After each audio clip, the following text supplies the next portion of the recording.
המיוחד בלצלם את הקורס הזה הוא ההזדמנות לפגוש את האנשים הכי מוכשרים בתחום תקשורת המדע, שביום יום לא יוצא לי לפגוש.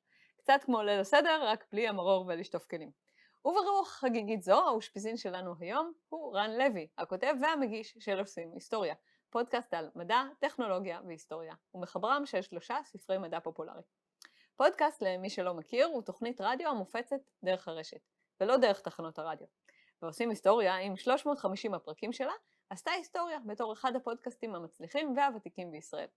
שלום רן, איזה כיף להיות כאן. שלום, כיף להיות כאן. אז אתה באת לעזור לנו להבין איך להפוך מדע לסיפור טוב. אכן. וכשקראתי את הבלוג שלך, שקוראים לו איך ללמד חומר מורכב, אתה דיברת על זה שאתה מנסה ללמד חומר מורכב, ואני תהיתי, האם זה מה שאנחנו עושים כאן? מנסים ללמד, לבדר, משהו אחר? שאלה מצוינת. במסגרת הפודקאסט אני מנסה בעיקר לבדר. אני לא בא בנקודת מוצא של בואו תלמדו, אלא בואו תהנו מהתהליך.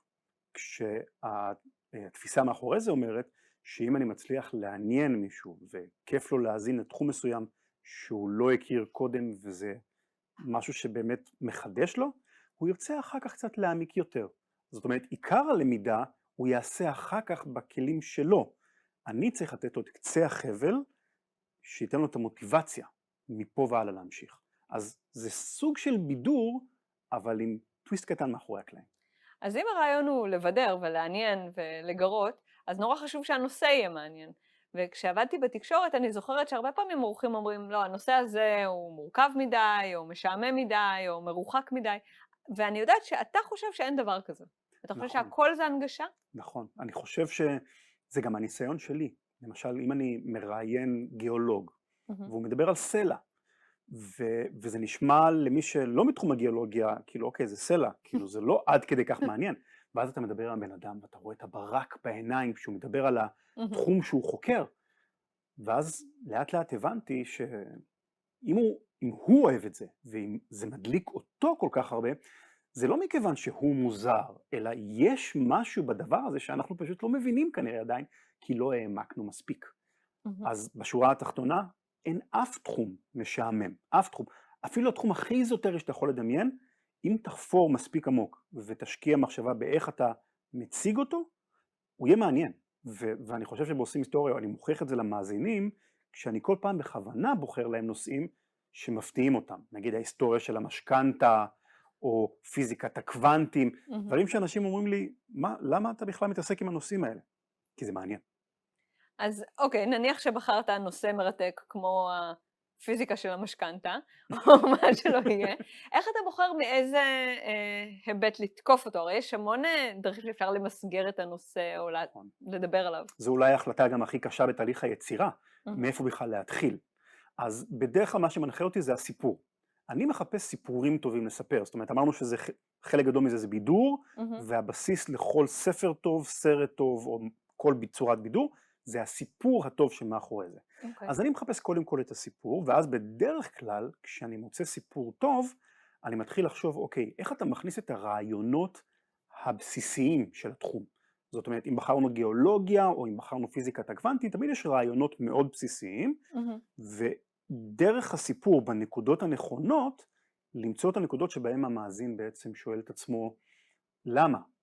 למה קרה משהו מסוים, למה מישהו עשה את מה שהוא עשה, למה משהו חשוב, ואז יש סקרנות, והסקרנות היא המפתח בעצם להעברת ידע, כשהמאזין לא חסום. אתה יודע, לכל אחד יש את הקטע הזה שהוא אומר לעצמו, טוב זה משעמם, אני פשוט לא מקשיב, או אני לא קורא. אבל אם אתה עכשיו סקרן לשמוע למה בן אדם X עשה משהו למישהו, משהו נגיד לאיזה בן אדם אחר, עכשיו אתה פתוח, עכשיו אתה מוכן לשמוע. זו הדלת שאני דרכה אכנס, החלון שדרכו אני אכנס. ואפרופו דלתות וחלונות, לקהלים שונים יש דלתות וחלונות שונים, נגיד אם אתה מדבר עם מהנדסים או פרחי מהנדסים בטכניון, לעומת אם אתה מרצה לסבתך וחבריה בנאות הכיכר רמלה, אני לא יודעת. כן, אז אני גם רואה את זה מאוד, כי אני מרצה גם בהרבה מקומות וקהלים מאוד מגוונים. יש הבדל, אתה לא יכול לגשת לכל קהל בדיוק באותה הדרך. יש, בוא נגיד ככה, הבסיס הוא שכולנו כבני אדם אוהבים סיפורים טובים. אז אתה יודע שמה שלא יהיה, אם תספר סיפור טוב, גם אם זה ילד בכיתה א', גם אם זה בן אדם בן 80, אתה תוכל לעניין אותו. מה שבדרך כלל משתנה זה באמת מה הציפיות של הקהל שלך. לקהל צעיר בדרך כלל לא מעניין אותם כל כך הרעיונות המופשטים, הם מחפשים את הדברים המוחשיים. אז לקהל צעיר אני אדגיש למשל בטכנולוגיה אני אדבר על רובוטיקה, משהו שאפשר אולי לדבר עליו במונחים פיזיים. קהלים מבוגרים יותר מחפשים את האלמנטים היותר מופשטים, זאת אומרת ממש רואים את זה בגיל, הם מחפשים רעיונות גדולים, משהו שמפתיע אותם ומוציא אותם מהאזור שהם מכירים, וכשאתה מדבר לקהלים מקצועיים, זה דווקא באופן מפתיע די פשוט, כי בן אדם שהוא בתחום, הוא נגיד מהנדס בתחום מסוים, הוא בדרך כלל מכיר מצוין רק את התחום שלו ולא הרבה מעבר. ואז אני רק צריך לחפש את נקודות ההשקה של מה שהבן אדם מכיר, עם תחומים מספיק קרובים, אבל כאלה שהוא עדיין לא יתמקצע בהם. ואז אני צריך פשוט לכוון את הנושאים שאני מדבר עליהם, כך שנאמר אם אני מדבר על מהנדסי תוכנה, אני יכול לדבר איתם למשל על נקודת ההשקה בין תוכנה לבין פסיכולוגיה אנושית, אם יש כזו, או אם זה מהנדסי חומרה, אני אדבר איתם אולי על ההיסטוריה של החומרה. שוב, הם מכירים את החומרה מצוין, לא בהכרח שמכירים את סיפור המצאתו של הטרנזיסטור, ואז אתה מספר להם סיפורים שמעניינים אותם, וגם מלמד אותם דברים שאולי לא ידעו. אז זה בעצם נורא מעניין, אתה אומר שכשאני חושבת על הקהלים השונים, אז יש לי נקודות כניסה שונות, אבל יש עוד משהו שכמובן מבדיל את הקהלים האלה, וזה מה הם כבר יודעים. אז באמת כשקראתי מה שכתבת, אמרת שרעיונות מורכבים זה רעיונות שצריך להכיר מושגים או רעיונות אחרים כדי להבין אותם. נכון. איך אני יכולה לדעת מה הקהל שלי כבר יודע ומה הוא עוד לא יודע? זו שאלה קשה, שהיא באמת הרבה פעמים קל מאוד גם לפספס אותה. אז כן, כמו שאמרת, רעיון מורכב מעצם הגדרתו, מה זה מורכב? מורכב זה משהו שאתה לא מבין אותו מיידית, אלא צריך את היסודות לבנות. אם אתה לא מכיר את הקהל שלך, ואם אתה לא מדבר אל קהל ספציפי שאתה יודע על מי אתה מדבר, יש סיכוי טוב שתפספס את הרמה הזאת. כי כשאתה מדבר עכשיו נאמר, אל תלמידי בית ספר, המון דברים שכמבוגר אתה לוקח כמובן מאליו הם לא מבינים. אז תמיד אני אומר, גם בהקשר של פודקאסטים, ספרים, הרצאות, קודם כל תשאל ותחקור אל מי אני מדבר, ומה הם רוצים, מה הצרכים שלהם. לא כולם גם רוצים אותו הדבר ממך. אז כשאתה מברר מי הקהל שלך, אתה מתחיל לנחש טוב יותר או פחות מה ה-level, ואתה צריך להתייחס לזה בהרצאה שלך, לאיזה רמת בסיס אתה מעוניין להתחיל לדבר. אז זה לא משהו שהוא באמת מגיע בחינם, אתה צריך להשקיע מחשבה קודם כל על מי אתה מדבר. אז נניח שאני אפילו יודעת עם מי אני הולכת לדבר, ונניח שאני יודעת שהם לא יודעים הרבה מדע.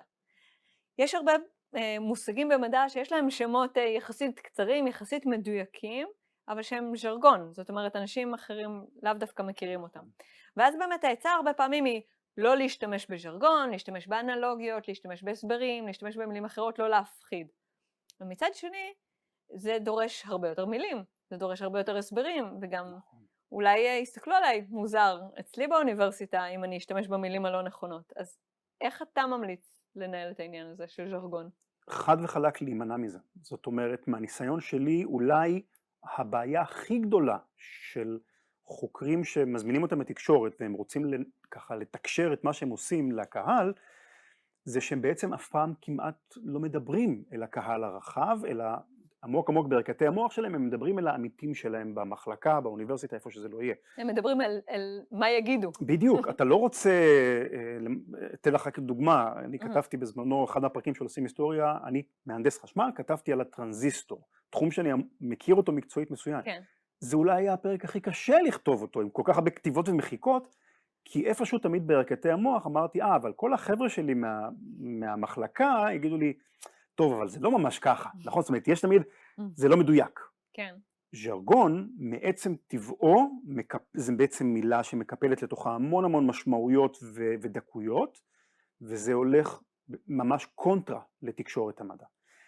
אם, העצה שלי היא פשוטה, אם אתה חוקר ואתה מרגיש שזה לא טבעי לך לתקשר דברים בצורה, לפשט את העניינים, גם על חשבון הדיוק, אל תדבר אל הציבור הרחב נותן למישהו אחר, כמוני, שהוא ליצן החצר במרכאות, הוא לא מפחד להיתפס כלא מדויק, כלא אולי בן אדם שיודע את הפרטים הקטנטנים, ואז גם אתה יכול לדבר אל הקהל בצורה הרבה יותר שקופה ופתוחה ומבלי להיכנס לדקויות, והשימוש, אם אתה חייב להשתמש בז'רגון, זה רק מכיוון שהמילת ז'רגון היא חלק ממה שאתה רוצה ללמד. זאת אומרת, אם אין לך סיבה אמיתית להשתמש בתחום מקצועי, אל תשתמש בו, גם אם זה עולה לך ביותר משפטים. זה המכשול הכי גדול שלך, אני חושב, הז'רגון, כאילו, כחוקר מקצועי. וואו, רון, אמרת כאן אמירה מאוד קשה. אם אתה לא מוכן לא להשתמש בז'רגון, אל תדבר עם הציבור הרחב. אני חושב שזה מאוד טבעי, זאת אומרת, אולי זה קשה לחלק מהאנשים לקבל את זה, אבל לא כולנו הרי נגנים טובים, לא כולנו שחקני קולנוע טובים, לא כולנו סופרים טובים, כל אחד יש משהו שהוא טוב בו. אתה יכול להיות חוקר מעולה ומקצוען ופורץ דרך, אבל כשאתה צריך להעביר רעיונות לציבור הרחב, זו התמחות כמו כל ההתמחויות, ומי כמוך יודעת את זה. אז לא להתבייש להגיד, אוקיי, אני לא הבן אדם המתאים למשימה הזו. ואז לעבוד אולי עם בן אדם אחר, בדיוק. יחד עם מישהו. בדיוק. וגם הרבה פעמים, כמו שאמרנו, זה בסדר גמור שיש בן אדם שהוא לא, חיצי הביקורת לא יפגעו בו. כי למשל, אם אני עכשיו מדבר על נושא כלכלי כלשהו, וברור שאני לא כלכלן, אז הכלכלנים יסלחו לי על אי דיוקים מסוימים. כי הם יגידו, אוקיי, זה ברור שהוא עושה פה הפשטות, והוא מעגל פינות, והרבה פעמים גם עושה את זה בכוונה, בשביל לפשט את ההסברים. אבל אם אני פרופסור לכלכלה, אולי לא יסלחו לי על טעויות שפרופסור לכלכלה אחר יגיד, מה, הוא לא מבין את המקצוע שלו? זה לחץ פסיכולוגי מאוד כבד לעמוד בו. אם אתה לא מסוגל לעמוד בלחץ הזה, אל תעשה את זה. איפה אנחנו רואים אנשים שכן הצליחו? למשל, פרופסור ריצ'רד פיינמן, זוכה פרס נובל ואחד ממסבירני המדע הגדולים. הוא לא התבייש לעמוד מול קהל ולדבר על דברים בלבל שאני בטוח שפרופסורים אחרים אמרו לעצמם, אולי אז בתקופה ההיא, מה, זה לא מדויק, אבל לא הייתה לו בעיה, הוא ניגן על בונגוז, כי לא היה אכפת לו פשוט מה חושבים עליו. אוקיי, אז אני מקווה שמי שצופים בנו ילמדו מהקורס הזה, איך הם יכולים לקחת את היכולות שלהם היום ולשפר אותם, וגם איך הם יכולים לדבר על המדע שלהם באופן שהוא, גם אם הוא לא הכי מדויק, הם עדיין חיים איתו בשלום. ואתה נתת לנו המון חומר למחשבה, אז בוא נעשה הפסקה קלה, ונחזור ונדבר על איך מוצאים את הסיפור הזה שאמרת לנו שהוא כל כך חשוב. בשמחה.